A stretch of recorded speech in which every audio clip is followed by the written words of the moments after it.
money has feelings too. Do you know the story of Ronald Reed, the janitor who in 2014 amassed $8 million? In case you were wondering, yes, the janitor, you did read that correctly. He has been a saver his whole life, allowing the power of compounding to help him amass $8 million. Unfortunately, he did not come into any money through inheritance or a lucky lottery ticket. Lesson learned. Smarts don't always matter as much as how you handle money. If you do what the Morgans say you should, you can get rich without going to Harvard or working on Wall Street. Making it in business is more art than science.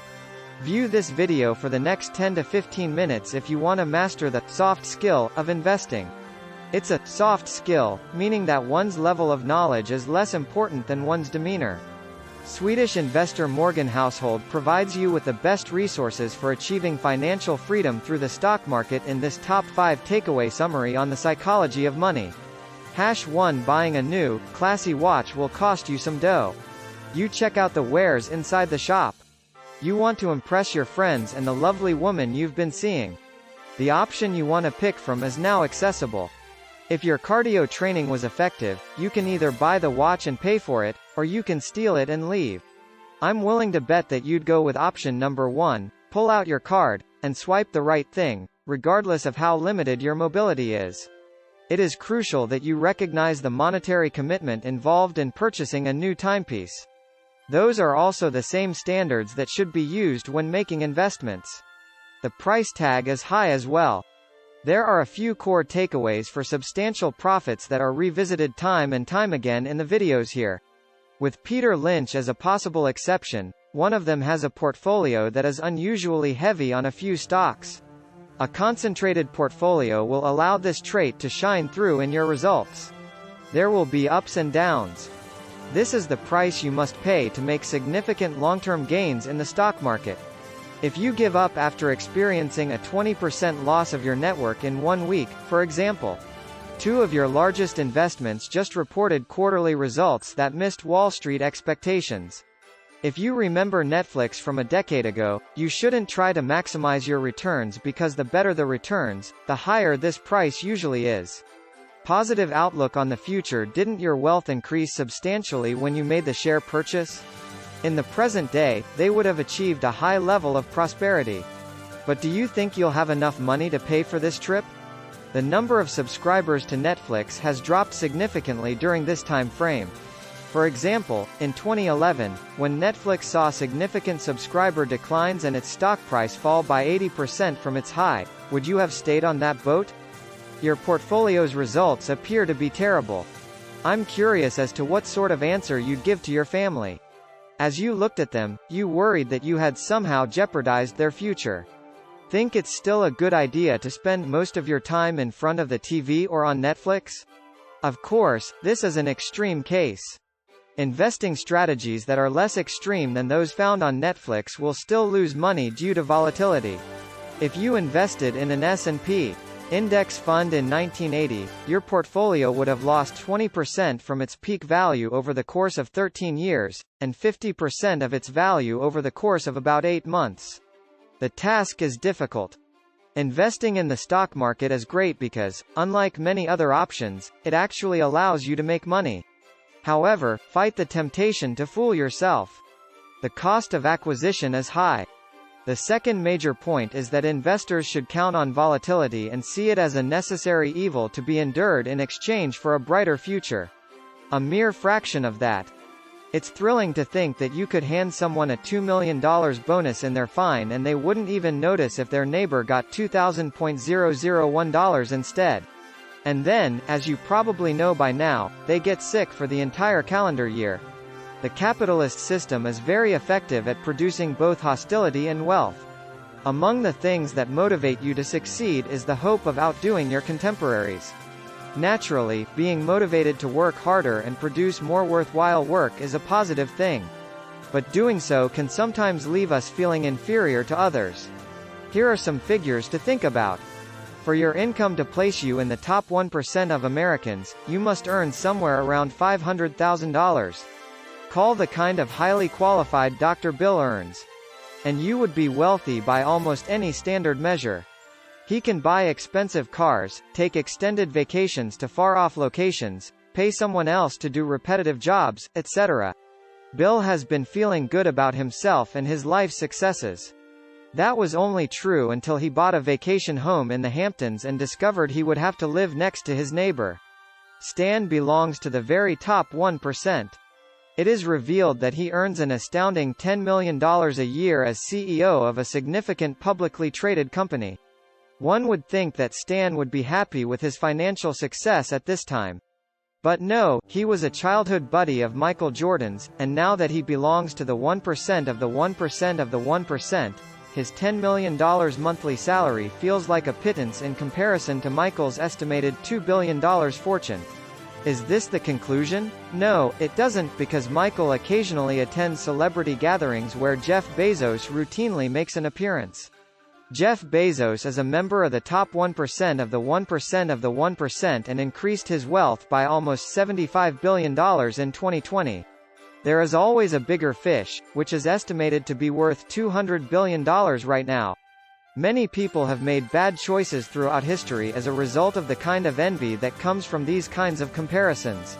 Some people have leveraged their investments to the highest degree in an attempt to go up the pyramid and reach a higher level, only to lose everything and subsequently commit. After acting on insider information and losing both their reputation and ultimately their freedom when they were put in jail, many people have abandoned their families and later had their partners betray them, leave them, or both. By following this path and learning how to become a successful investor, you may eventually reach a level of financial freedom that the average person can only imagine. But eventually you must come to the conclusion that enough is enough. We won't trade what we need for something we don't have or don't need, even if we kind of enjoy it. Third conclusion: the notion of what is crazy might differ from person to person. According to first perceptions, a lot of people indulge in ridiculous financial conduct. Some people hide money under their beds, while others lavishly spend it on lavish items. However, it's crucial to remember that everyone comes from a different background, including different parents, childhoods, life experiences, and educational experiences. These elements work together to produce different perspectives and ideals. The U.S. households with the lowest income, and what you think is absurd to me, can all make perfect sense, according to Morgan, who cites the example of lottery tickets in the book. Has a lottery budget of about $400 per year. It is a worrying statistic that more than a third of Americans are unable to come up with $400 for an emergency, which is 4 times greater than the average for those with the highest incomes. Do these people use their emergency savings to purchase lottery tickets? Don't you find it absurd? However, once again, despite their best efforts to understand things from our viewpoint, we do not share their point of view because they do not have much a capacity for saving because they live paycheck to paycheck. They typically lack an advantageous career route due to their frequent lack of schooling. They are unable to send their kids to college debt-free, and they are unable to afford a luxurious vacation or a brand new vehicle. Their attempt to realize the goal that many of us already have involves buying a lottery ticket. Because they buy more lottery tickets than we do, they are actually not as insane as we thought. Perhaps. So how does this help you become a better investor? We may start by acknowledging our differences. As a result, we are less likely to succumb to the temptation of copying an investment strategy or portfolio that does not suit our own goals. For example, if your main goal is to become rich rather than maintain your wealth, copying the portfolio of a billionaire may not be the ideal plan for your goals. This is because your risk tolerance may be higher than that of a billionaire. Recognition of distinctions makes it easier to refuse investments outside of our area of expertise. For instance, since I am not a trader, I had nothing to do with the GameStop controversy. The argument that understanding that there are several perspectives on the world and that different people have different viewpoints will aid in helping you understand our society and direct you down the path that is best for you simply does not hold water in my opinion. Peekaboo. Lesson learned: no. 4. What links the financial crisis, the Great Depression, World War II, and the COVID-19 pandemic? Each of them was a moment that contributed to shaping our civilization. One of my favorite authors, Nassim Taleb, called these occurrences black swans, and although being practically impossible to foresee, they had a big impact on the financial markets. Do you mean to say that a black swan embodies that? A peculiarity, that is. Nothing else compares to it. Capable of arguing convincingly even for the believability of the event. The impact is considerable, which brings us to number 2. 3. Human nature deceives us into believing that we should have known it would happen all along. For instance, let's pretend it's Black Monday 1987. After something has actually happened, it only makes sense. How would you have responded if the market had lost almost 25% of its value in a single day? Would you have been one of those individuals who sought refuge in a cell, or could you have survived the crisis by putting more chips into play that were held back? This fact is quite interesting. If you had invested in the S&P 500 index 20 years ago but missed the 4 best trading days, the return would have been 164% rather than 291%. That wide difference is noteworthy. It's better to emotionally and financially prepare yourself for a calamity that you cannot forecast than to hold out hope that you'll be able to act in a timely manner to stop everyone else from tuning out macro projections, as is the lesson here. The future will worry the investment community the most about things that are unlikely to be predicted. But the 5th lesson is the seduction of pessimism. You would probably be interested and might leave with a rather pessimistic assessment of where the market cycle is at the moment if I were to list a number of reasons why the market will crash later this year, such as the enormous U.S. governmental debt, the potential that stimulus checks will bring back inflation, and perhaps even something about a new strain of COVID-19. However, if I were to cite several indicators that indicate that things will probably improve, such as the fact that the U.S. economy is doing well, the most likely scenario is that you would simply shrug and accept it. Everyone is aware of how much more educated the pessimist sounds in comparison to how simple-minded the optimist appears. When directly compared or weighted against each other, losses loom larger than gains. Organisms that treated threats as more urgent than opportunities have a better chance of surviving and reproducing. And since progress occurs much more slowly than failures do, we have a tendency to pay closer attention to pessimists, not just for their pessimistic views but also because they are more likely to be accurate. Setbacks occasionally happen overnight, but progress rarely does. This is due to the fact that tragedies and failures happen over much shorter periods of time, which makes it easier to create a gripping narrative about them. As a result, while seeking to present an optimistic future, these occurrences are given more focus. What we must take into account are the longer time periods. This frequently becomes less dramatic and cut and dry. Knowing that an optimist can excite you less and a pessimist more in the future can help you become less symmetrical toward this. The world exists, and it is better than you may think.